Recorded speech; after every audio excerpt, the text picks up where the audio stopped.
Bueno, pues que sepáis que el vídeo de la semana pasada también generó los comentarios iracundos. Nos afearon la conducta con respecto a si la cooperativa, la actividad en la cooperativa de las costureras de Chernyshevsky era una actividad burguesa o tenía potencial revolucionario. Eso nos viene a decir que la solución de la cooperativa es idealista y totalmente integrada dentro del sistema capitalista. Y sí, ¿no? Es decir, cuando vives dentro del sistema capitalista, cualquier cosa que hagas está integrada dentro del sistema capitalista. ¿Eh? ¿Sí? Bien, pues es una pena que nuestro crítico no haya entendido el problema y no haya entendido que si algún día nos planteamos la emancipación o si la emancipación es posible, solo será posible desde donde estamos y no desde donde queremos estar. Y donde estamos es en el sistema capitalista. Con lo cual, cualquier solución que queramos plantear siempre tendrá que tener como punto de partida, como punto de arranque, la realidad en la que estamos. Porque precisamente es idealista plantear o suponer que tú vas a poder iniciar un proceso revolucionario desde el punto de partida que a ti te gustaría. Pues no, pues va a ser que no. Nuestro punto de partida va a ser el que tenemos a nuestro alrededor, con Trump, con Israel cometiendo un genocidio, con el Fondo Monetario Internacional chantajeando y masacrando a todos los pueblos del mundo, con una Organización Mundial de Comercio que tiene sometida al arbitraje, por no decir a la arbitrariedad del capitalismo mundial a todo el planeta y con un sistema de expansión capitalista de las élites mundiales absolutamente depredador y que nos lleva, como bien decía Magdalena, a la extinción. Ese es el punto de partida. ¿Sí? Bien, para poder tener en cuenta las condiciones materiales de partida, lo primero que necesitamos es saber cómo es el mundo que nos rodea. Y para ello necesitamos un modelo teórico de totalidad concreta que nos dé los elementos en su máxima concreción posible, en su máxima concreción pensable, nos dé los elementos de la realidad que nosotros podamos pensar y podamos comprender las relaciones lógicas e históricas que gobiernan el mundo que tenemos a nuestro alrededor. Solo sabiendo eso, solo partiendo de una mirada, entre comillas, científica, en un amplio sentido de la palabra, solo partiendo de una mirada científica del mundo, podremos aspirar a cambiarlo. Eso desde el punto de vista intelectual. Y como dijimos ya en varias sesiones, la revolución no va solo de intelectualidad. Si queremos cambiar el mundo, además de pensarlo, como decía Marx, habrá que ponerse manos a la obra a cambiarlo. Hace falta una práctica, una praxis. Bien, esa praxis tiene doble vertiente. Por un lado, una vertiente intelectual, de conocimiento, epistemológica, que nos permita entender las relaciones que hay a nuestro alrededor, y una vertiente de actividad humana que es de transformación material de la realidad. ¿Por qué? Lo decíamos la semana pasada. Porque la transformación, la actividad humana, es la que nos permite pensar el mundo. Y cuando actuamos sobre el mundo, no solamente lo comprendemos, sino que comprendemos los límites de nuestra acción, que son siempre históricos. No es lo mismo la manera, las posibilidades que nosotros tenemos y las técnicas que nosotros podemos aplicar de transformación del mundo en nuestra época que hace 50 años, que hace 1000 años. Toda actividad humana siempre está situada, siempre está en una situación material que la condiciona. No la determina, pero sí la condiciona. Es decir, marca los límites de la posibilidad de la acción. ¿No? Bien, por eso nuestra actividad, entre comillas, nuestra aspiración revolucionaria tendrá siempre esa doble vertiente.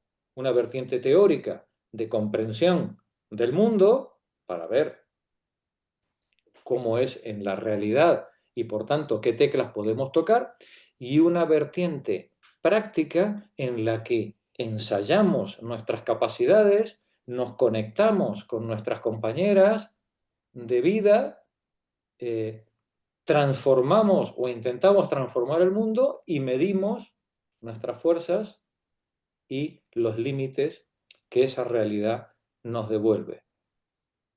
Ahí es donde tiene importancia la práctica comunal, la práctica cooperativa, la práctica colectiva, en la que las personas se reúnen en prácticas fuera del mercado, fuera del capitalismo, o intentándolo. No se puede salir del capitalismo, pero intentando romper con esas prácticas capitalistas, y ensayan no solamente sus posibilidades entre ellas, sino además las de pensar un mundo diferente.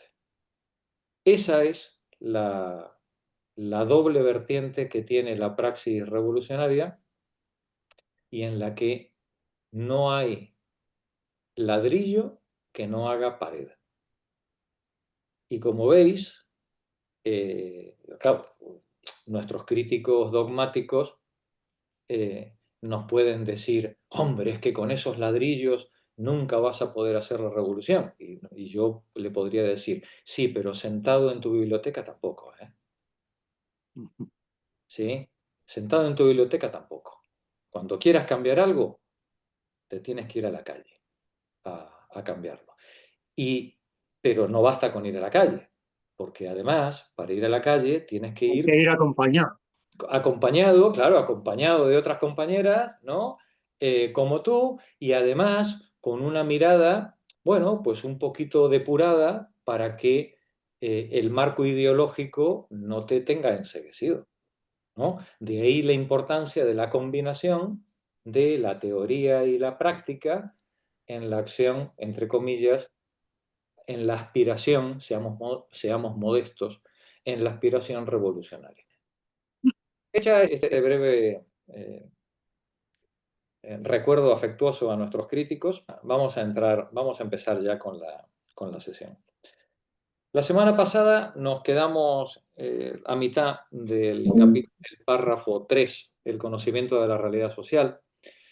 Pero yo os voy a pedir que volvamos otra vez al inicio. Apenas leímos página y media la semana pasada, pero como ya creo que dominamos el lenguaje y creo que ya tenemos claro los conceptos, nos va a venir bien retomar otra vez el argumento desde la primera línea para leer de corrido todo hasta donde nos quedamos la semana pasada, y así tener el mapa en la cabeza para poder entrar bien en la siguiente fase de argumentación.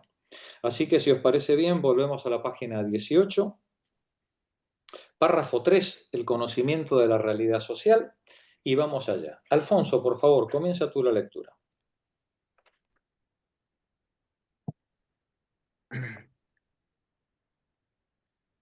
Como hemos visto en los apartados anteriores, la realidad social no es cognoscible inmediatamente para el hombre, aunque le sea dada en forma inmediatamente sensible, es decir, en la representación, en la opinión o en la experiencia. En primera instancia, la realidad social es accesible como un todo caótico y nebuloso, que impide captar directa e inmediatamente su estructura, esencia. La intuición práctica inmediata de la realidad es una representación imprecisa, abstracta, pobre e ideológica, que a la vez que permite al sujeto una familiaridad y orientación práctica en su mundo cotidiano, capta, proyecta y reproduce en su conciencia las condiciones históricas en que vive, fijándolas bajo un aspecto natural e independiente. Destruir este mundo de la pseudoconcreción, tanto a nivel material como intelectual, y devolver al ser humano una comprensión de sí mismo como creador e intérprete de su propio mundo, es el objetivo de la dialéctica. En Dialéctica de lo Concreto, Cosick ofrece una de las múltiples interpretaciones de la concepción marxiana de la dialéctica. Para Cosick, la dialéctica es, al mismo tiempo, una forma de conocer proceso cognoscitivo y una forma de exponer y explicar los resultados de una investigación. Recordemos, retomando la cita que había dicho antes Juan, que el gato da igual que sea blanco o negro, sino que lo importante es que case ratones, ¿no? Bien, pues da exactamente igual cómo le llamemos. Kozik utiliza la palabra dialéctica, pero ya habíamos visto que la dialéctica ha cambiado de significado a lo largo de la historia muchísimas veces y no tiene importancia el nombre que le estemos dando a la cosa, es el nombre que utiliza Kozik y por eso nosotros lo utilizamos. Lo importante es que entendamos de qué está hablando Kozik cuando habla de dialéctica. Y por eso nos dice, para Kozik, la dialéctica es al mismo tiempo una forma de conocer, es la manera en la que los seres humanos aprenden la realidad, intentan comprender la realidad que les rodea, pero también es una forma de exponer y explicar, una forma de exponer y explicar los resultados de la investigación. Continúa. En palabras de Kozik, la dialéctica es una teoría materialista del conocimiento como reproducción mental de la realidad y el método del desarrollo o explicación de los fenómenos sociales que, partiendo de la actividad práctica objetiva del hombre histórico, nos lleva de la representación caótica del todo a la rica totalidad de las múltiples determinaciones y relaciones concreta, que coincide con la comprensión de la realidad. La dialéctica es, por tanto, la forma en que el pensamiento crítico se pregunta sistemáticamente cómo es posible llegar a la comprensión de la realidad, oponiéndose a a la sistematización doctrinaria o a la romantización de las representaciones comunes. La dialéctica constituye el intento humano por apropiarse, mediante conceptos, de la estructura, lógica y conexiones internas que dan cuenta de la existencia y movimiento de la realidad social, para reproducirla intelectualmente por medio de teorías y modelos, totalidad concreta. Para Kozik, la virtud de la dialéctica, como proceso de reproducción espiritual de la realidad, consiste en poner de manifiesto el carácter activo del conocimiento en todos sus niveles, captando la doble dimensión de la conciencia humana sobre la que se basa la praxis objetiva y la asimilación práctico-espiritual de la realidad. Es decir, tanto en su dimensión intuitiva y receptiva, que refleja, capta, fija y representa inmediatamente el aspecto fenoménico de la realidad, como su dimensión teórica y activa, que registra, descompone y construye racionalmente representaciones de la realidad. Esto, digamos, para Kozik, que es heredero de la tradición, él está haciendo una lectura de Marx, ¿no? Pero al final él no deja de ser heredero de una tradición que se remonta a Hegel, a Kant y a Descartes, ¿no? Sí, para Kozik el proceso de conocimiento no solamente es un proceso iterativo en el que el sujeto va reformulando los conceptos, buscando representaciones cada vez más precisas y al mismo tiempo más abstractas, ¿no? De la realidad, sino que al mismo tiempo es una actividad práctica en la que el sujeto tiene que estar permanentemente anclado a la realidad.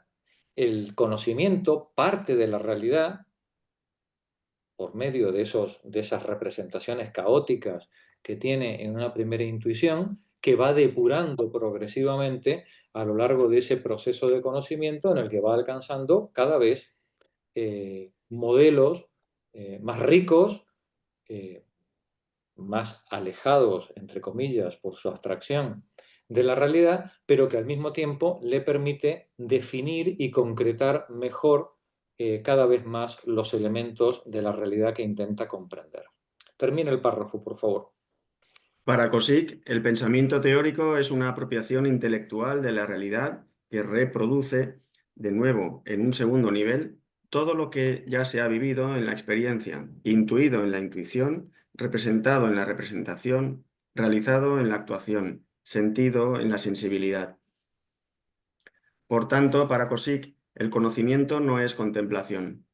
El ser humano primero produce y luego reproduce. Por este motivo, Kozik insiste en señalar que para conocer las cosas como son en sí mismas, el ser humano debe transformarlas antes en cosas para sí, someterlas primero a su propia práctica. Si la contemplación del mundo se basa en los resultados de la praxis humana y el individuo solo conoce la realidad en la medida en que crea la realidad humana y se comporta ante todo como ser práctico, entonces la creación de la realidad es la premisa necesaria de su reproducción intelectual. Y aquí está la tripa de la importancia de la práctica humana para poder comprender la realidad. Porque es en esa práctica, no solamente en la que el ser humano conoce el mundo que lo rodea, sino que es en esa práctica en la que el ser humano transforma al mundo que le rodea, toma conciencia de sí y se transforma también a sí mismo. La conciencia de sí, la conciencia del sujeto, solo surge de ese enfrentamiento, de esa actividad con la realidad. En esa actividad con la realidad conoce el mundo y se conoce a sí mismo. Ya veis si la praxis tiene valor revolucionario. Bien enfocado, claro, faltaría más, ¿no? Jorge, una observación y para bajar los humos. Y al revés. Y al revés me refiero a la práctica cotidiana, ¿no? Y esa praxis con la que nos relacionamos con el mundo y a través de la cual tomamos conciencia de nosotros mismos, también puede ahondar en una comprensión que sea alienante y que te impida ver. Y eso pasa mucho con el modelo que tenemos ahora de comprendernos y de comprender nuestro entorno y nuestro mundo. Porque justamente el discurso liberal, apologético del capitalismo, lo que ha hecho ha sido una proyección retrospectiva, ¿no? Y ha contado un relato, ha generado un modelo que es el que actualmente influye en nuestra práctica cotidiana y en nuestra forma de comprendernos. Entonces, la estructura y las relaciones sociales que entablamos dentro del modo de producción capitalista, como antes comentabas, de no podemos salirnos, ¿no? Porque esto es algo global, estamos, quieras o no, tenemos que seguir relacionándonos de esa determinada manera tan estrecha, ¿sí? Que nos impone la estructura social. Entonces, la propia sociedad moldea al individuo, ¿no? Moldea las relaciones y las acciones de los individuos para fomentar, ¿no?, cierta comprensión. Nosotros, por ejemplo, hemos sido moldeados en la teoría y en la práctica, y lo que se nos ha contado es que es el relato, porque, por llamarlo de alguna manera, pues de que los seres humanos somos animales económicos, que siempre velamos por nuestro propio interés, que somos seres racionales que tratan de maximizar la utilidad de todo, que siempre estamos en un contexto de escasez, ¿sí? Que además todas las etapas históricas que nos han llevado hasta aquí son el desarrollo de esa naturaleza humana. Entonces, ese modelo ha sido algo que ha venido a posteriori, ¿no? O sea, una vez se ha creado el capitalismo, ¿no? El capitalismo ha tenido que buscar una justificación, ha tenido que buscar un modelo que lo defienda, que lo justifique, Claro. como algo natural, como algo eficaz, como algo acorde a la naturaleza humana. Entonces, en nuestra práctica cotidiana, que es donde, por seguir un poco el hilo del principio de la sesión, de que hay que partir de donde estamos, ¿no? Donde estamos es que nuestra práctica cotidiana está perpetuando el modo de producción capitalista y que ahora mismo todo lo que nos rodea, desde lo más banal como puede ser la crítica al pago de impuestos, ¿no? O puede ser, por ejemplo, ahora la crítica que se hace a los pensionistas, de que ahora se resulta que son un lastre social, que se les está pagando pensiones por encima de la cabeza, que son inasumibles, que no son sostenibles. Todo este tipo de discursos que crean una opinión pública y que y que crean, ¿no?, una percepción de la realidad social, están siendo limitantes y no emancipadoras. Entonces, de ahí que esto que comenta Jorge, de que es nuestra práctica donde tenemos la posibilidad, esa práctica, ¿no?, ese contacto con el mundo, ese esfuerzo por comprenderlo, nos da la posibilidad de cambiarlo o de buscar alternativas o posibilidades emancipadoras en un futuro, también puede hundirnos más en arenas movedizas si no somos capaces de hacer esa deconstrucción y esa crítica teórica. De ahí que siempre haya que destruir para posteriormente construir. Y me parece muy, muy interesante todo el tema de intentar incluso comprender los fallos, ¿no?, y las falacias, tanto lógicas como históricas, que es lo que pretende este seminario, esta concatenación de textos, comprender el modelo del enemigo, lo voy a así, ¿no? Cómo contrarrestar todas esas explicaciones que nosotros, al compararlo con el modelo con el que nosotros simpatizamos y que tenemos motivos, razones para simpatizar, que puede ser la explicación que nos da Marx sobre el modo de producción capitalista, al poder contrastarlo, ¿no?, y combatirlo. Porque al final la percepción que tenemos de la realidad social es totalmente recursiva y puede llegar incluso a distorsionar nuestra percepción. Por eso muchas veces, creo que nos ocurre a todos, hablamos con gente y al final de la conversación tenemos la sensación de que no hay manera, que es una persona que no quiere ver, que está cegada por unos prejuicios y un modelo que le impide ver otra forma de comprender la realidad. Por eso y con esto acabo, que en esa praxis, esa práctica cotidiana, intelectual, material, con la que construimos el mundo y lo entendemos y nos entendemos, puede ser la solución, la escapatoria o la perdición. Eso dependerá de que esa práctica tenga un afán de conocimiento o no. Si nos quedamos en el mero pensamiento producto de la representación inmediata de la realidad, reproduciremos una y otra vez,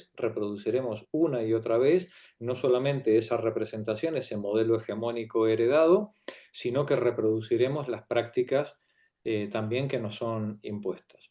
Pero si nuestro afán de conocimiento es honesto y de verdad queremos saber cómo es el mundo, entonces no tenemos más remedio que hacer 2 o 3 preguntas muy claras. ¿Cómo está organizado el mundo? ¿Cuál es el orden lógico que lo rige? ¿Y cuál es el orden histórico? ¿Cómo hemos llegado hasta aquí? Bien, eso es el pensamiento crítico. Jorge, ¿y cuál es nuestro objetivo? Perdón. Eso más, ¿cuál es nuestro objetivo, no? Nuestro objetivo... Es que si todas esas cosas tenemos un objetivo, pero otra persona puede tener otro objetivo. Entonces, la interpretación de la realidad puede ser diferente según el objetivo. Si tu objetivo es comprender cómo funciona el mundo,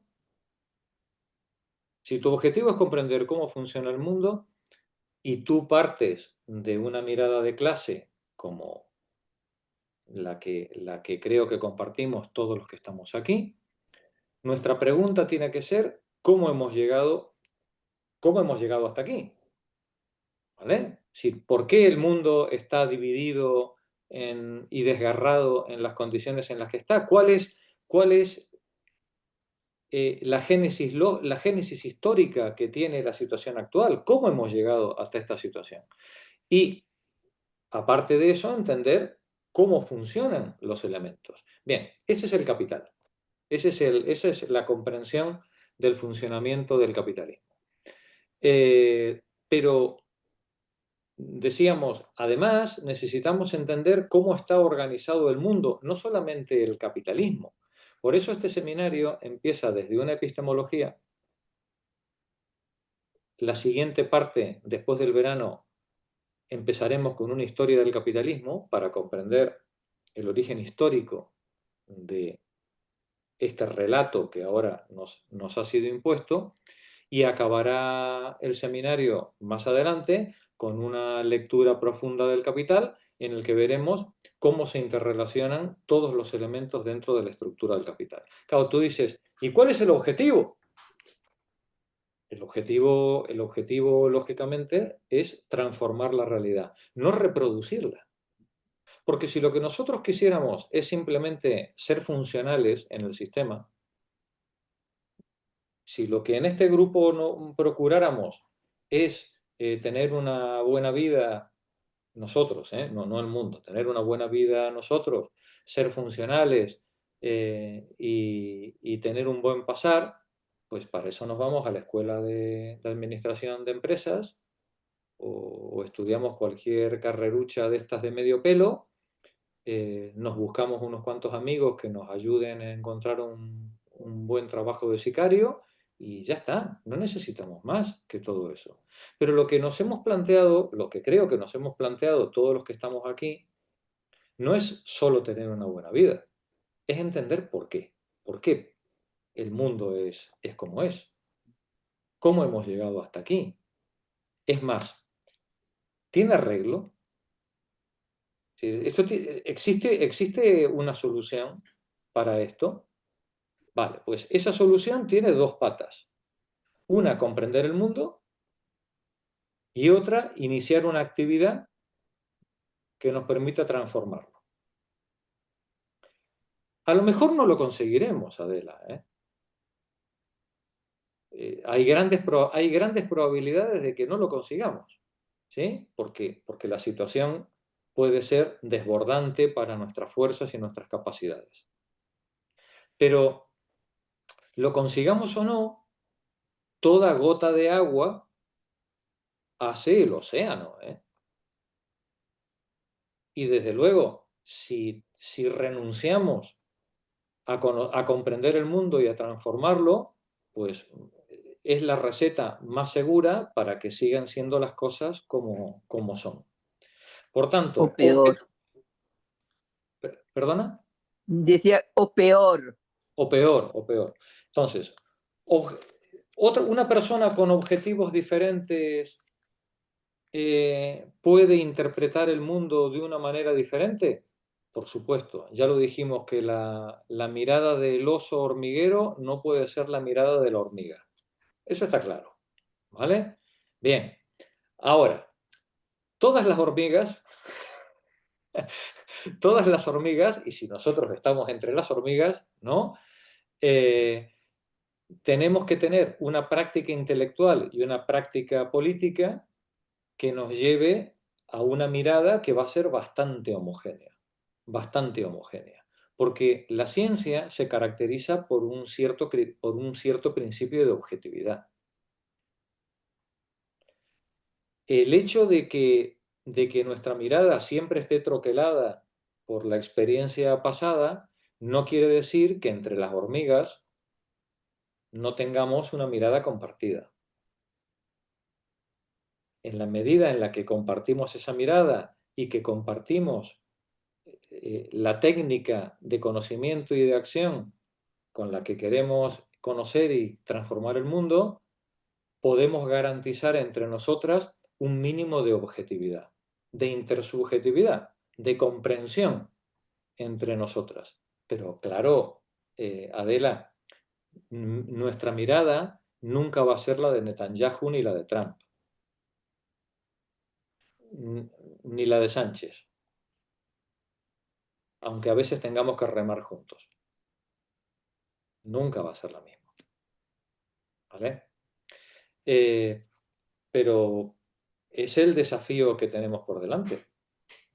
Porque la alternativa es quedarnos como estamos. O como dice María, o peor. Bien, decíamos Decíamos que el ser humano, estaba leyendo antes Alfonso, decía, el conocimiento no es contemplativo. El ser humano primero produce y luego reproduce. De ahí decíamos la importancia de la actividad humana en el conocimiento. El ser humano no puede conocer si no es experimentando sobre la realidad. Y si, como dice Fernando, experimenta reproduciendo los modelos recibidos, bueno, pues reproducirá una y otra vez la estructura de opresión recibida. Si es capaz de experimentar en prácticas críticas con los modelos recibidos, entonces podrá experimentar nuevas maneras de entender la libertad y la posibilidad de abrir la práctica a experiencias diferentes de las recibidas. Por eso, la actividad de nosotras, las hormigas, la actividad de las hormigas tiene que ser siempre crítica, crítica. Y crítica implica preguntarse el porqué de las cosas. Una y otra vez, siempre el porqué. Ese modelo hegemónico recibido, ¿cuál es su estructura? ¿Cuál es su razón? ¿Cuál es su génesis? ¿Cómo ha surgido? ¿Cómo se nos ha impuesto? Porque de esa crítica del modelo recibido surgirá la comprensión del nuevo modelo que necesitamos para poder emanciparnos. Es más, de la crítica de ese modelo recibido aparecerán las posibilidades de acción práctica, de acción en libertad que podamos tener en este momento. Que no serán todas las que queramos, que no serán todas las que deseemos, pero serán las que en nuestra situación están a nuestra disposición. Y esas son las que tenemos la posibilidad, y entre comillas la obligación, de llevar adelante. Continúa Alfonso. Así, el proceso cognoscitivo. Así, el proceso cognoscitivo es activo y práctico a la vez, y no podemos considerar la destrucción de la pseudoconcreción meramente como el desgarramiento de una cortina y el descubrimiento de la realidad que se ocultaba tras ella, ya preparada y dispuesta, existiendo independientemente de la actividad del hombre. La destrucción de la pseudoconcreción es el proceso de creación de la realidad concreta y la visión de la realidad en su concreción. Ello implica que la verdad no es inaccesible, pero tampoco es alcanzable de una vez y para siempre, sino que la verdad misma se hace, es decir, se desarrolla y realiza. Se desarrolla, la verdad misma se desarrolla y realiza. Y como bien antes sospechaba Adela, pues sí, pues habrá gente pues, que no vaya a la par de otros. Es lo que hay.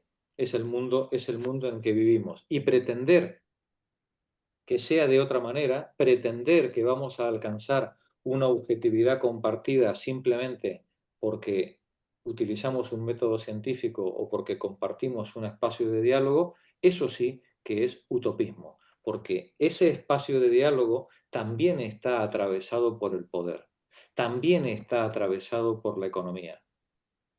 Y la mirada de los osos hormigueros, pues no va a ser la misma que la de las hormigas.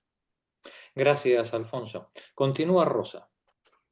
El conocimiento es un proceso dialéctico. El conocimiento es un proceso dialéctico, una actividad humana recursiva de análisis, reflexión, reconceptualización y reproducción intelectual que busca destruir el mundo de la pseudoconcreción, atacándolo en sus tres dimensiones. En su dimensión antropológica, como crítica de la praxis de la humanidad, en su dimensión ontológica, como crítica de las apariencias de los fenómenos sociales, y en su dimensión epistemológica, como la realización de la verdad y la creación de la realidad humana en un proceso ontogénico, donde el ser humano crea su propia realidad material y espiritual. Es decir, una crítica, el proceso. Si queremos conocer exige una crítica. Lo otro es, pues eso, ir a la escuela de negocios y dedicarnos a invertir en bolsa. Pero eso no es conocimiento. Eso es aprender a manejar los pequeños botones de nuestra calculadora para poder ser funcionales en la sociedad en la que vivimos. Si queremos conocer, tenemos que ejercer esa crítica. Y esa crítica, nos dice el autor, tiene una triple dimensión. Una dimensión antropológica, una dimensión en la que tenemos que hacer una crítica de la praxis de la humanidad. Tenemos que analizar lo que ha ocurrido en la historia y por qué ha sido así. ¿Cuál es su razón lógica e histórica? Tenemos que hacer una crítica de las apariencias de los fenómenos sociales. ¿Por qué razón se presenta el mercado de trabajo como un intercambio entre contratantes libres e iguales? ¿Cómo es posible que esto ocurra cuando vemos claramente la asimetría que hay entre los seres humanos? Cuando le decimos a las mujeres o a los inmigrantes o a los pobres que son sujetos de derecho y que son igual que el rey de España, todos iguales ante la ley, ¿de verdad nos lo creemos? ¿De verdad? Si el proceso de conocimiento exige una crítica eh, radical con respecto a la práctica de la humanidad, al mundo que tenemos a nuestro alrededor, cómo ha sido hecho, cuál es su estructura lógica y cuál es su origen histórico. Y también dice una crítica a las apariencias de los fenómenos sociales, pero también una crítica a la realización de la verdad. Cuando estudiamos la ciencia contemporánea, cuando estudiamos la manera en la que la ciencia y la filosofía nos presenta el relato de los hechos y de la historia, descubrimos un sesgo de clase y un sesgo histórico muy importante. Bien, pues tenemos que ser capaces de construir ese relato para poder entender por qué razón nos están contando las cosas distorsionadas como nos las están contando. Es decir, la práctica del conocimiento es crítica, siempre crítica. Continúa, por favor, Rosa. Alcanzar una visión de la realidad en su concreción que explique y muestre adecuadamente la estructura de la realidad social implica 1. Trascender la apariencia de los fenómenos sociales, el carácter sesgado de nuestra percepción y el carácter ideológico de las representaciones de sentido común para 2. Acceder, que aquí dijimos que sería Proponer, construir o proponer, a la lógica subyacente y las conexiones sistemáticas de la realidad social y así poder, 3, reproducir esa realidad social en un modelo rico en determinaciones conceptuales capaz de explicar el desarrollo interno a la vez que la apariencia externa de los fenómenos sociales. Por lo que el conocimiento es un constructo teórico que implica no solo hacer un esfuerzo, sino también dar un rodeo. Es un ir y venir sin fin que depura progresivamente tanto la experiencia como su representación, yendo y viniendo desde la representación inmediata, caótica y abstracta de la realidad cotidiana, cada vez menos inmediata, caótica y abstracta, al modelo teórico cada vez más mediato, preciso y concreto, que permite reproducir la lógica de la realidad en toda su riqueza y determinación. En esto consiste el devenir científico. Es a través de los naufragios de las hipótesis superadas como se dibuja un modelo cada vez más fiel y cada vez más concreto de la realidad. Me encanta esta frase, es a través del naufragio, ¿no? De esas hipótesis superadas. Vamos construyendo hipótesis, modelos tentativos que a medida que los vamos sometiendo a experimentación y a crítica, pues bueno, pues van naufragando. Deben ser modificados, corregidos o inclusive suplantados por nuevos modelos cada vez más precisos. Continúa. Para Cosick, pero Cosick advierte que precisamente porque ese rodeo es la única vía de que se dispone para alcanzar la verdad, periódicamente la humanidad intenta eludir el esfuerzo que supone semejante rodeo, y quiere captar directamente la esencia de las cosas. Lamentablemente, en el camino del conocimiento no hay atajos. Es la cruz de todos los dogmatismos. Periódicamente la humanidad, los seres humanos, queremos hacer atajos. Es muy penoso esto de estar permanentemente en crítica y sobre todo estar permanentemente poniendo la lupa sobre nuestras propias convicciones, porque la crítica no es solamente criticar a los demás, claro, es ser capaces también de darnos cuenta de que el conocimiento que hemos alcanzado pues también tiene una alta probabilidad de falibilidad y que por tanto siempre va a ser provisional. El dogmático está a salvo de todo esto. El dogmático se leyó el libro o produjo la teoría o el modelo que le pareció más oportuno y piensa que eso es de una vez y para siempre. El dogmático duerme muy tranquilo, tiene la verdad. ¡Qué tragedia para los que no tenemos la verdad! Los que no tenemos la verdad vivimos siempre, dormimos, tenemos pesadillas, siempre pensando en qué me habré equivocado. Es más, qué vergüenza voy a sentir el año que viene de estar diciendo lo que estaba diciendo el año pasado, ¿no? ¿Qué le vamos a hacer? ¿No? El dogmático este problema no lo tiene. El dogmático le pone una palabra a su representación y con eso va por delante repartiendo carnés de sabio a todos los que piensan como él y a los que no los excomulga. Decías, Mar.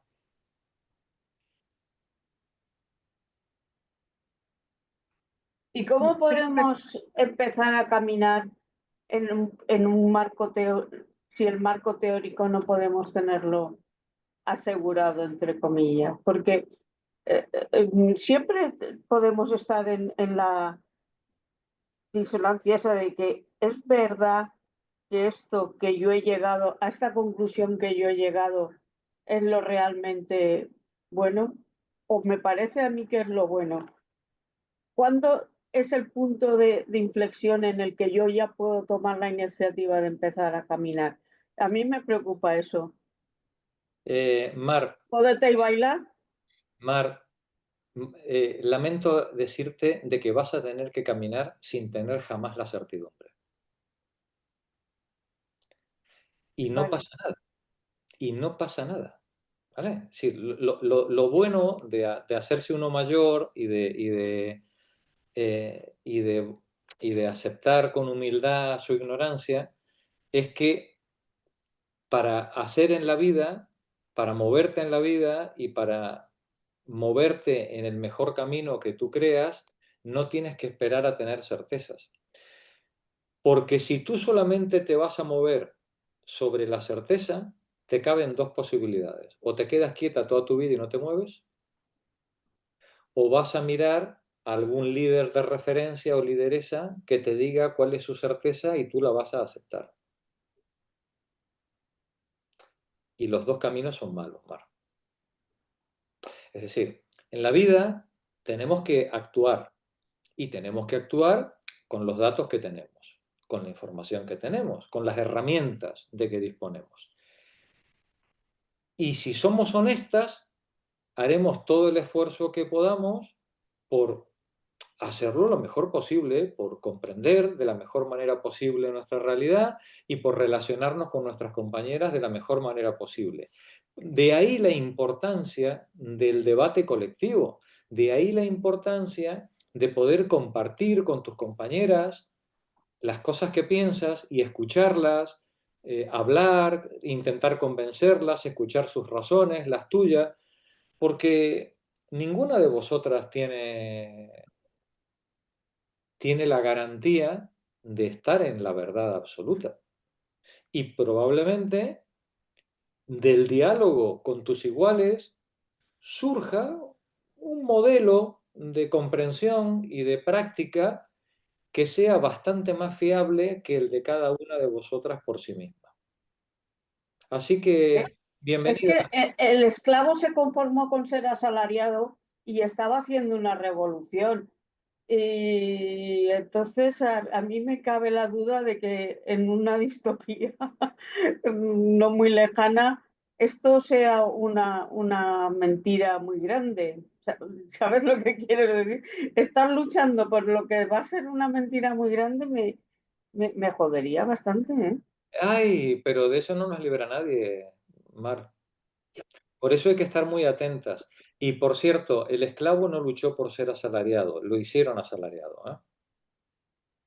Bueno, Y luego le explicaron, le convencieron de que era libre. Pero el esclavo no se hizo asalariado, ¿eh?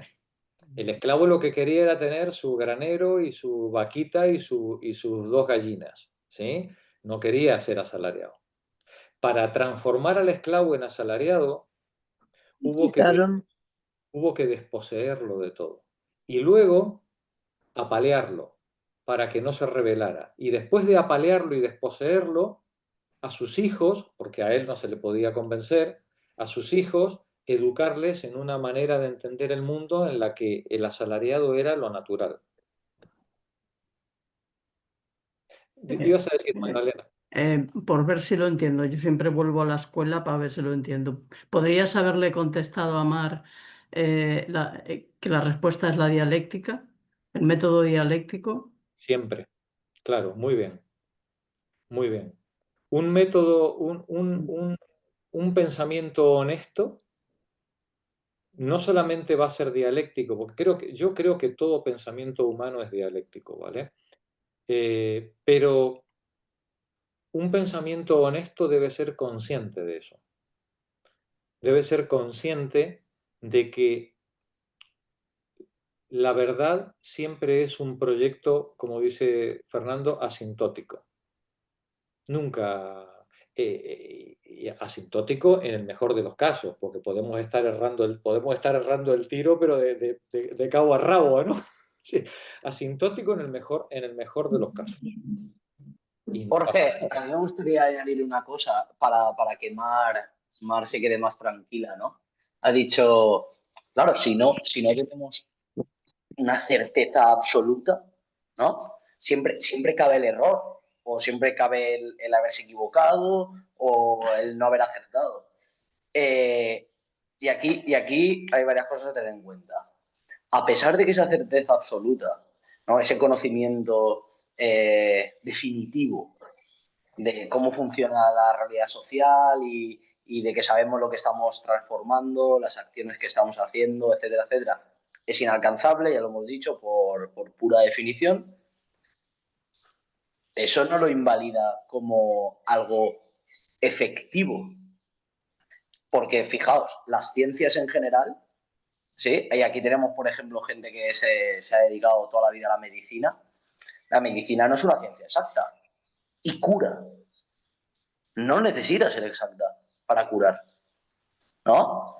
Entonces, nosotros tenemos una forma de entender las cosas, nosotros pensamos que le hemos dado una explicación, le hemos dado una estructura a la realidad social para explicar cómo funciona, cómo se relacionan los elementos, y a lo mejor ese conocimiento que tenemos, ¿sí? Aunque no sea definitivo, es suficiente para que opere, para intervenir y que haya un cambio transformador. Porque si nos esperamos a tener la absoluta certeza, nunca daremos ese primer paso, nunca veremos que es el momento idóneo. De hecho, 2 acontecimientos históricos, yo diría de los más influyentes de la historia de la humanidad, fue la Revolución Francesa y fue la Revolución Rusa. Y ahí en pocas palabras fue de, oye, hasta aquí hemos llegado, ¿no? Aquí hay que hacer algo, aquí hay que intervenir. No nos podemos esperar a que se den las mejores condiciones o a que avance la situación. Es extrema y hay que dar un salto, hay que dar un paso con los conocimientos y con la situación que tenemos. Entonces, que el conocimiento sea asintótico no invalida para que ese modelo sea efectivo y ayude a transformar la realidad social. Repito, se sabe todo en aeronáutica, se sabe todo. En el mundo aeronáutico y de la física aeronáutica se sabe todo, ¿no? ostras, pues los aviones vuelan y llegan a su destino y todo el mundo está contento, ¿eh? Y de vez en cuando algo falla. Sí, de vez en cuando hay algún accidente porque algo falla, algún error que no se tenía previsto, pero eso no invalida el grueso. De hecho, a mí hay una cosa que me sorprende mucho, que a mí cuando me preguntan siempre digo, yo soy marxista y comunista convencido, pero me gusta mucho el convencido, porque es que estoy convencido, porque el modelo que nos propone Marx, y lo veremos en el Capital, tiene un poder explicativo, tiene una forma de hacerte entender cómo funciona la sociedad moderna, que dices, ¿Marx se equivocó en algo? Hombre, sí, por supuesto que se equivocó en algo, claro que sí que se equivocó. Pero esos detalles o esas cosas que él se equivocó porque no podía prever el futuro, por ejemplo, ¿no? O porque no tenía acceso a todos los datos o tenía sus propias carencias, el hombre, no invalida el modelo, el grueso del modelo.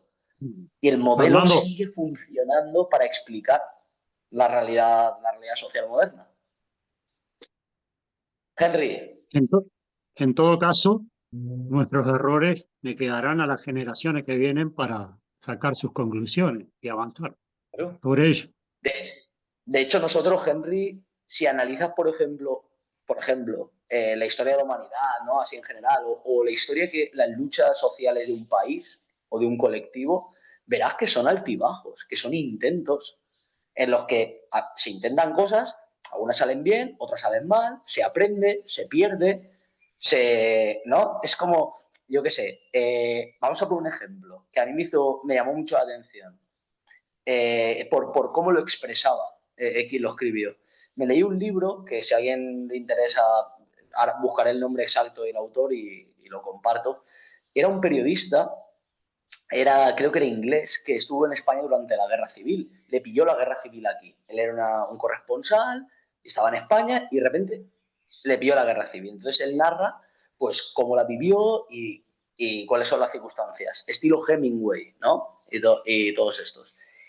Y dijo, y el libro se llama Vida y muerte de la Segunda República Española, ¿no? Y él dice, ¿cuál fue el fallo de la República? Y dice, los españoles, si vuelven a tener otra república, dice, espero que no cometan este error, porque la República tuvo grandes avances y dice, pero cometió un error, ¿no? De lo estábamos hablando, que era, dice, se llegó un momento en que se pensó que cambiando el jefe del Estado, ¿sí? De un monarca a un presidente elegido en elecciones libres y tal, ya estaba hecha la república. Dice, y no, dice, aquí hay que depurar. Dice, ¿y qué hay del ejército? ¿Y qué hay de la judicatura? Ahora ¿qué pasa en España? ¿Qué está pasando ahora en España? Que yo vine de allí. Tú cambias al rey, tú ahora quitas a Felipe VI. Esto córtalo, Jorge. Tú cambias a Felipe VI, ¿no? Y dices, vale, Felipe, oye, gracias por los servicios prestados, pero el pueblo ha decidido en referéndum que a partir de ahora va a ser la Tercera República Española. Y ya está, ¿no? Y no sé, y Aznar, presidente de la República, y Ayuso, presidenta en Madrid, y el ejército, la cúpula, y los jueces con apellidos compuestos, con padres jueces. No has cambiado nada. Entonces, lo que decía Henry, los fallos de los movimientos sociales o esos aprendizajes se tienen que ir puliendo conforme se va avanzando y conforme se van cometiendo. De hecho, yo soy de los que piensa que en la vida en general uno aprende, o donde debería aprender de verdad, es de los errores. Cuando todo va bien y todo maravilloso, normalmente uno no se cuestiona muchas cosas. Es en los errores cuando uno tiene que entonces, por dejar tranquila a Mar, que el modelo no sea perfecto. Sí, hombre, ya lo veo, que estás ahí tumbada en el sofá. Aunque el modelo no sea perfecto y no lleguemos a comprenderlo todo de manera absoluta, que sería lo que nos diera certeza, con un modelo bien hecho es suficiente. Cuando estuvimos yo vengo de una experiencia concreta y no me la voy a quitar nada porque yo gasté 3 años de mi vida en un proyecto revolucionario que se fue al pique con todo. Y esos 3 años de mi vida fueron muy fuertes y no estoy hablando en vano. Me refiero que no hablo de, ay, si no me voy a mover del sillón hasta que no haya nada, sino que después de esa experiencia de fracaso de la revolución en Nicaragua y de haber puesto todos los huevos en esa sartén, es duro pensar que vas a empezar y vas a volver a fracasar otra vez, y es duro pensar que habiendo las condiciones, habiendo dado las condiciones y teniendo un marco teórico de reflexión, supuestamente, fracasa igualmente, porque fracasó. No sé si alguien está de acuerdo en que Mar, el otro equipo también jugaba, ¿eh? el otro equipo jugaba, pero no fue el fracaso por la lucha contra el otro equipo, fue por la propia mala planificación Sí, del partido. sí, Los jugadores no se pusieron en su puesto. sí. Y bueno, y eso, y después pues en la sanidad pública, que también la he vivido durante 38 años y cosas así, ¿no? Y entonces dices, bueno, ya vuelvo a jugármela y a pensar qué marco teórico quiero vivir yo, ¿eh? Bueno, me Bueno, resulta difícil. El no, sofá me aguanta mi cabeza porque mi cabeza no se aguanta sola. yo comprendo perfectamente tu angustia, ¿no? En este sentido. Cuando en los próximos meses, después del verano, nos pongamos a estudiar la Revolución Francesa, creo que os va a apasionar. Os vais a dar cuenta que los revolucionarios franceses tuvieron que inventar la revolución sobre la marcha. Ellos no, si se produce la revolución y todo está por pensar, por decidir, por valorar, por hacer, sobre la marcha. Y no hay otro camino, porque, Mar, si no lo haces tú, lo hará otro por ti. Esta es la tragedia. Dices, no, yo es que soy una persona responsable y no me puedo poner a hacer nada porque no tengo claras las ideas. Bueno, pues la política es un espacio cerrado en el que si uno no actúa, deja el sitio libre para que actúen los demás. Pero se va a hacer igual, ¿eh? Lo único que estamos discutiendo es quién la va a hacer y con qué intereses. Entonces, no tenemos más remedio. Estamos abocadas a actuar inventándonos y aprendiendo sobre la marcha. Y no pasa nada. Es lo que hay, es la vida. Magdalena, habías levantado la mano antes. No, que si no se hace muy largo, nada. Muy bien, pues venga, continuamos con la lectura. Adelante, Rosa.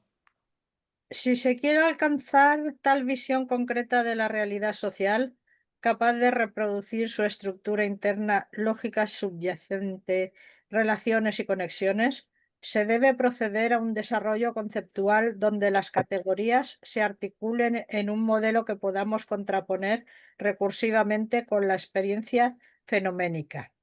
El pensamiento dialéctico no llega al conocimiento desde el exterior o complementariamente, mediante la sistemática adición de unos hechos a otros y de unos conceptos a otros, sino moviéndose en espiral, en un proceso de concretización que procede del todo a las partes y de las partes al todo, del fenómeno a la esencia y de la esencia al fenómeno. En este proceso de correlación en espiral, en el que todos los conceptos entran en movimiento recíproco y se iluminan mutuamente, el pensamiento alcanza la concreción, la capacidad de ver cada cosa y cada aspecto particular en el marco de la totalidad, y ver la totalidad sin perder de vista lo particular. La concepción dialéctica de la totalidad no solo significa que las partes se hallan en interacción y conexión internas con todo, sino también que el todo no, que el todo no puede ser petrificado en una abstracción situada por encima de las partes, ya que el todo se crea a sí mismo en la interacción de éstas. En el curso de este proceso, bajo el mundo de la apariencia se revela el mundo real, tras la apariencia del fenómeno se descubre la esencia. Se descubre el orden lógico que le hemos impuesto al mundo.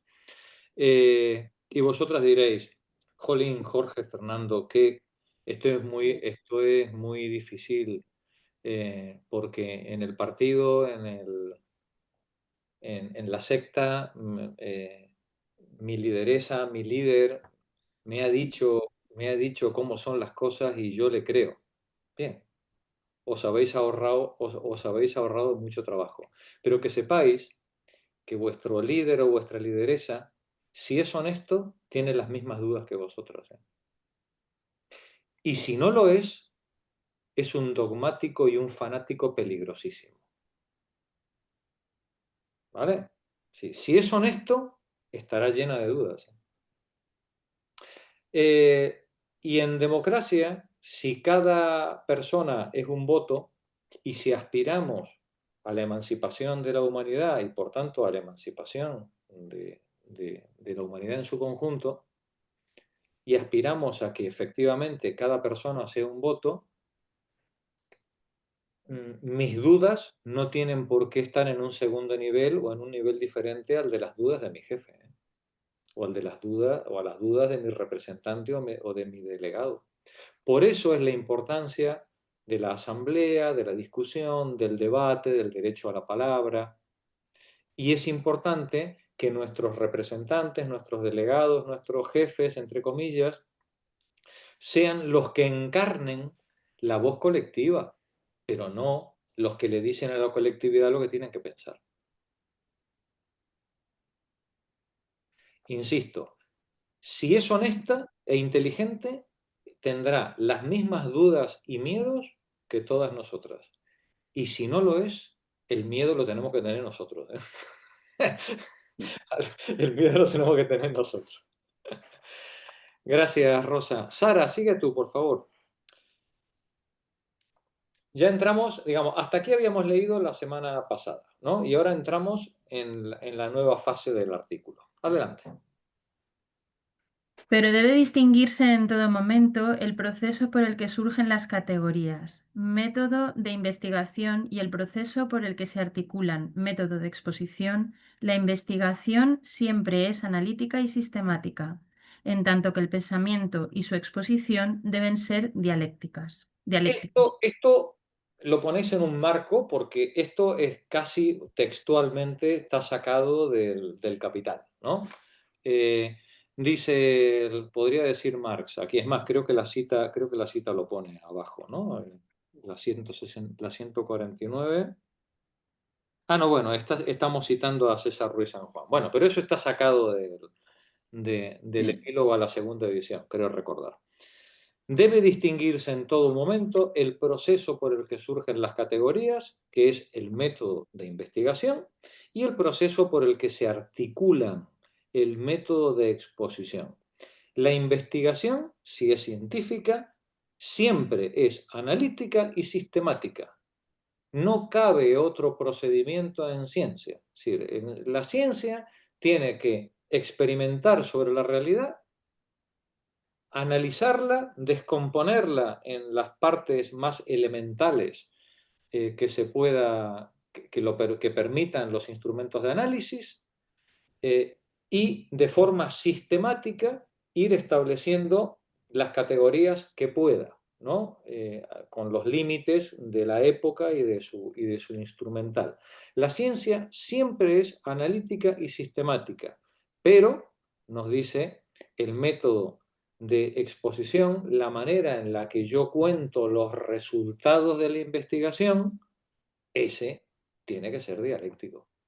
No puede ser una mera repetición acumulativa de los datos obtenidos en la experiencia, porque entonces lo que tengo es una guía telefónica. Y una guía telefónica no me habla de la sociedad. Para que yo sepa cómo es la sociedad, los nombres que están en la guía telefónica los tengo que articular en sus relaciones. Tengo que ver cómo Menganito está relacionado con Sultanito. Lo otro es una mera acumulación de datos. En la ciencia es igual. La ciencia no puede ser una mera acumulación de datos. Tienen que articularse, nos dicen los autores, ya lo veremos por qué y cómo, de forma dialéctica. Adelante, Sara. Para que este desarrollo conceptual dé lugar a una representación concreta, concreto-intelectual, que reproduzca el movimiento de la realidad social, su exposición debe asimismo seguir un orden necesario determinado por la relación lógica que mantienen los conceptos dentro de la realidad que se pretende conocer. Y para que dicha exposición no parezca una construcción a priorística, arbitraria y externa que nada tiene que ver con la realidad que se intenta conocer, como señaló Marx y recuerda Cosick, las categorías no pueden perder el anclaje con el material empírico del que han surgido. Es decir, nos dicen los autores, que no somos nosotros, digo, los autores de los que hemos cogido los textos, ¿no? Nos dicen, hay que distinguir el método de investigación del método de exposición. El método de investigación solo puede ser, como toda ciencia, analítico, sistemático, empírico, hipotético, deductivo, bla, bla, bla, bla, bla. No tiene ningún misterio el método de investigación. No tiene ningún misterio a esta altura del partido. Lo que sí tiene misterio es el método de exposición. Porque el método de exposición, si se hace bien, no solamente nos va a contar el resultado de la investigación, los capitalistas son muy malos y roban a los trabajadores, para eso no nos hacían falta tanto viaje, no, sino que lo que nos tiene que mostrar el método de exposición es la explicación, es por qué esto es así, cómo se ha originado, cuál es la articulación lógica que tienen los distintos elementos en el modo de producción capitalista y cómo puede el capitalista explotar a los trabajadores en un mercado de intercambio de equivalentes y de sujetos libres e iguales. ¿Cómo se produce esto? El método de exposición no solamente tiene que contarme cómo funciona el capitalismo, sino explicarme por qué el mundo se presenta como se nos presenta.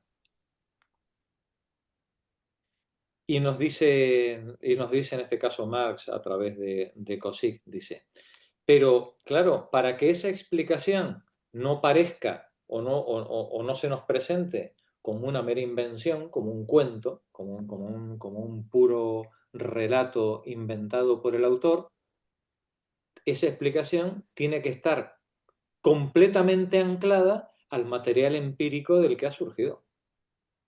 Yo no puedo estar hablando de cosas que no tienen su reflejo inmediato en la realidad que he estado experimentando.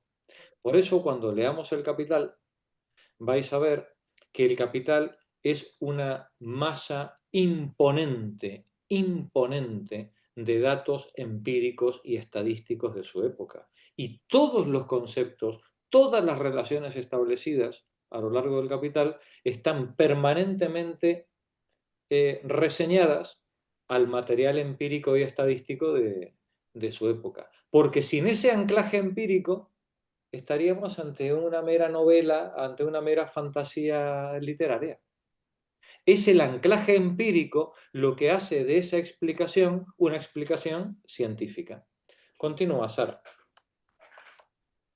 El método de investigación, anterior necesariamente a cualquier exposición, por tanto, debe asimilar, dominar y ordenar los hechos, analizando las diferentes formas de su desarrollo e indagando la coherencia, divergencias, coincidencias, relaciones y unidad interna que existe entre ellas.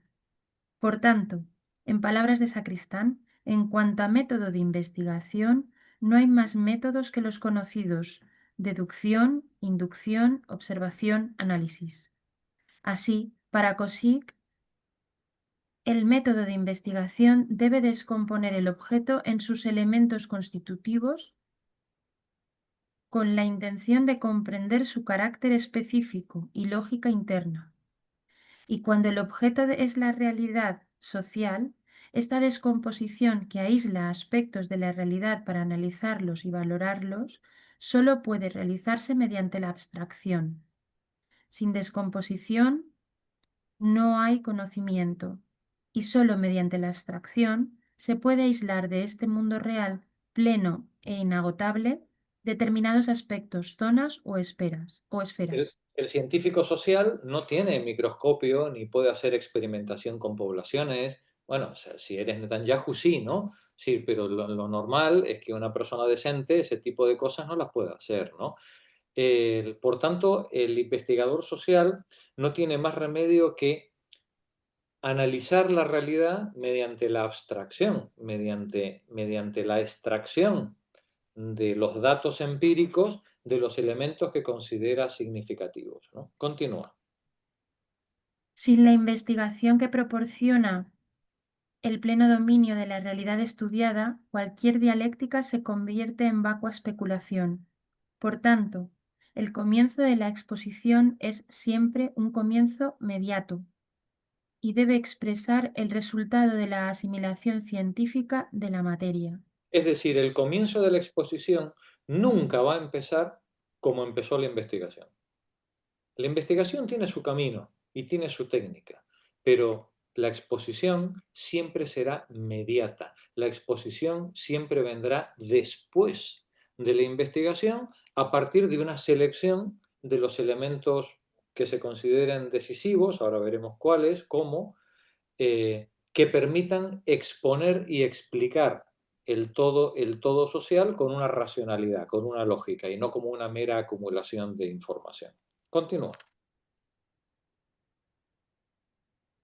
Pero entonces bueno, no sé, hay cuestiones que no entiendo, a lo mejor es porque no entiendo el concepto de abstracción que aquí maneja, porque la abstracción como aislamiento, pero como aislamiento de hechos sociales o de los datos recopilados de esos hechos sociales. Hemos dicho que la palabra abstracción también tiene el peligro de tener un doble significado dependiendo de qué estemos diciendo por ella, ¿no?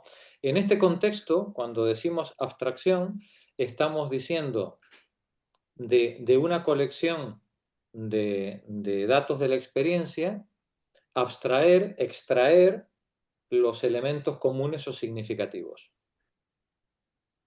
Vale. Y bueno, pues, ¿qué es lo que hace de todos estos cuadrúpedos con pelo un perro? ¿No? Si el perro es una abstracción, es un concepto, ¿no? Es un concepto que ha eliminado las particularidades de la experiencia y ha creado un modelo de perreidad, ¿no? Bien, pues ese trabajo yo lo hago a partir de extraer, de seleccionar de la experiencia partes de la experiencia que sean significativas o que me parezcan que son significativas. Bien, con eso yo voy articulando los distintos conceptos en conjuntos y en explicaciones cada vez más alejadas de las particularidades de la experiencia.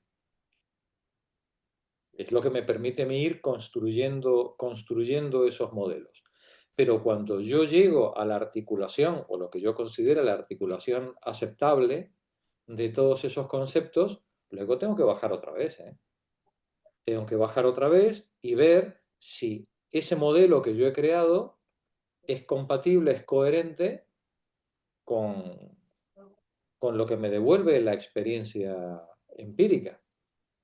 Valga la redundancia. Pero eso enfrentándote a esa abstracción o extracción de datos de forma, no sé si el adjetivo está bien utilizado, pero de forma honesta, no queriendo Ay, claro. extraer de ello ese método de exposición como previamente, Claro, es decir, previamente escrito.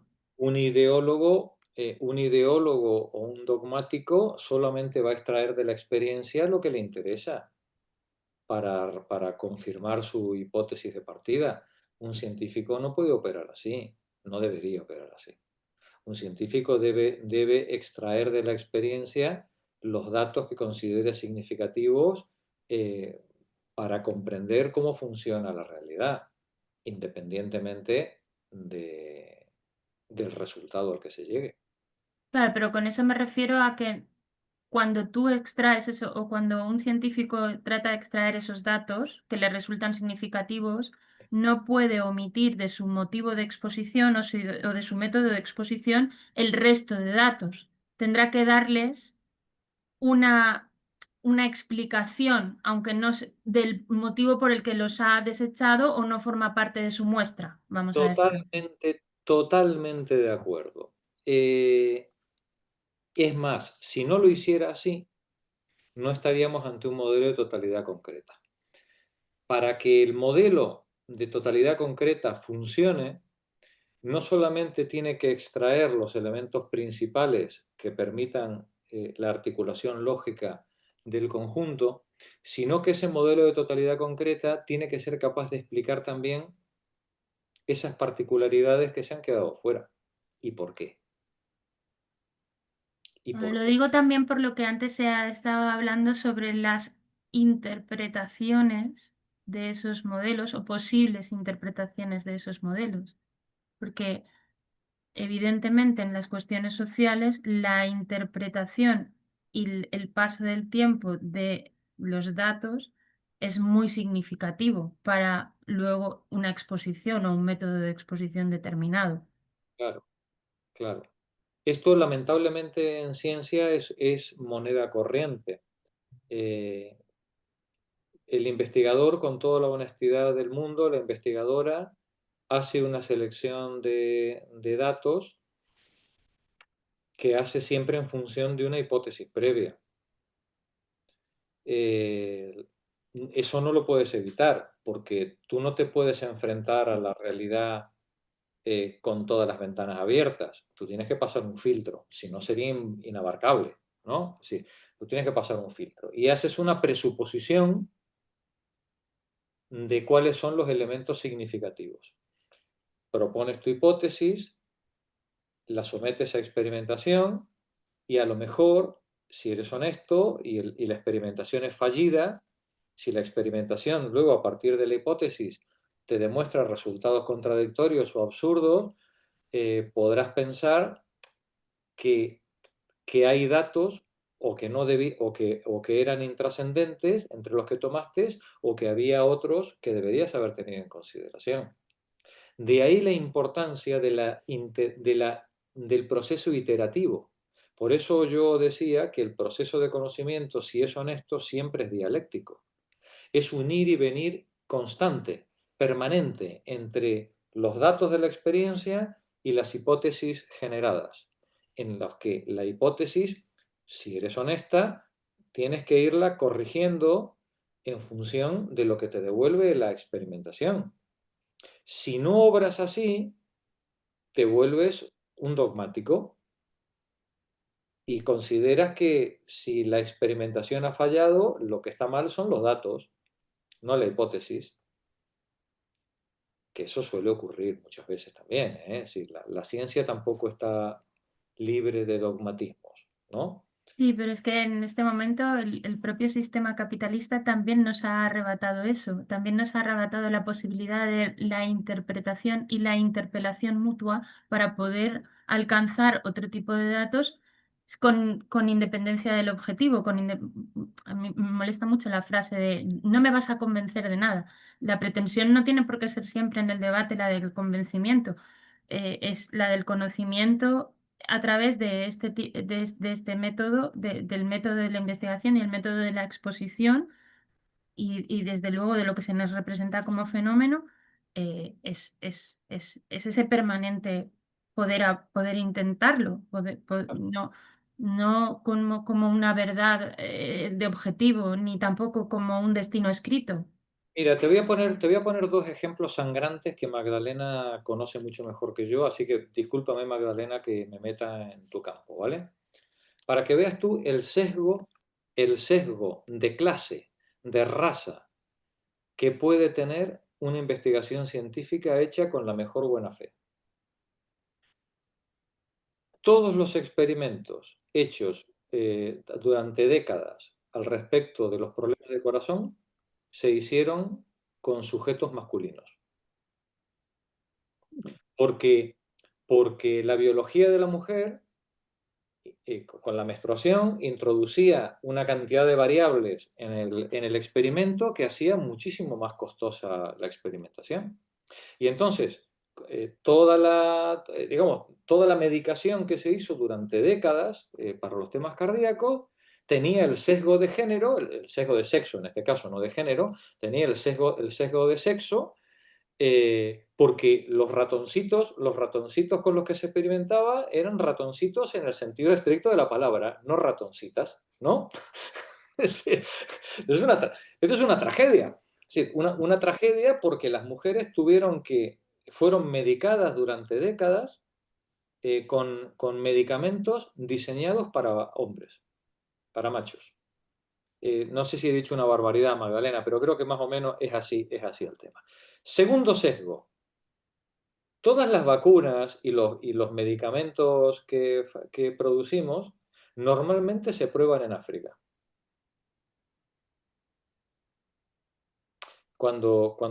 Antes de que salga un medicamento a la venta, se hacen campañas de prueba, ¿no? Con sujetos y con poblaciones de prueba. Esas poblaciones de prueba son africanas. Por cierto, luego les negamos la vacuna porque no tienen dinero para pagarla, ¿no? Es decir, pero la prueba por si se mueren es así, la hacemos con ellos. No sé si me he pasado 3 pueblos, Magdalena, ¿no? Tampoco, ¿no? Bien, me alegro. Me alegro. Pero además se hacen, aunque se hagan en población, en este caso, por ejemplo, española, tampoco se hacen, por ejemplo, con la edad. O sea, luego va a acabar dándose a personas mayores, que ha pasado con la vacuna del COVID también. O se hace con presidiarios, con población excluida. No, pero incluso con gente sana, sin riesgos, y luego acabas dándola a personas con pluripatología, gente mayor y también lo de las mujeres. Claro. Así que ya ves, Sara, el sesgo tremendo que puede haber en una investigación aparentemente neutral, honesta, ¿no? Sin nada. Ahora, imagínate si además hay un sesgo ideológico, ¿no? Sí, es que Continuemos. cuando ponemos los ejemplos de estas características, ¿no? Como entiendo más tangibles que una cuestión social, pues claro, todo el resto de variables que intervienen en las cuestiones sociales, entre ellos la ideología, entre ellos el momento histórico en el que te encuentras, tus particularidades materiales, pues claro, no, es como que todo es etéreo y nada es especial, nada es concreto, nada es concreto en el sentido que estamos estudiando. Claro. Bien, ese es el problema de la abstracción, pero tampoco tenemos remedio contra eso. Es decir, al final tenemos que abstraer, tenemos que hacer una selección y esa selección de los datos de la experiencia estará condicionada por tu propia incapacidad en la elección, pero también por tu sesgo ideológico, tu sesgo de género, tu sesgo económico. En pro de romper a favor una lanza de mi sector, después de lo que ha dicho Fernando, que suscribo permanentemente en cuanto a la judicatura, sí que diré que te genera una fórmula, bueno, a mí ha conseguido generarme una fórmula de pensamiento en la que, como todo es reinterpretable, no hay verdades absolutas. Entonces, en eso incluso de lo que está escrito, porque nosotros que trabajamos con leyes, incluso de lo que está escrito, todo es reinterpretable, todo es posible visto desde otro punto de vista, analizado desde otro punto de vista y con conceptos nuevos que pueden surgir en cualquier momento. Así que eso no nos da, me permite no ser tan, o sea, no venirme abajo tan pronto. No. Y además, por favor, como sé que después de colgar este vídeo, además nos van a acusar de ser relativistas, también quiero dejar claro esto. El hecho de que el conocimiento siempre sea provisional, que sea asintótico, que esté condicionado por sesgos de género, de clase, de tiempo, de ideología, de tecnología, no quiere decir que el conocimiento no tenga derecho a aspirar a una intersubjetividad, a una cierta objetividad que nos permita avanzar en algo que llamamos verdad, ¿no? Sabiendo que esa verdad, como nos dice Kosi, está muy relacionada con la práctica y es una verdad que se realiza en la acción.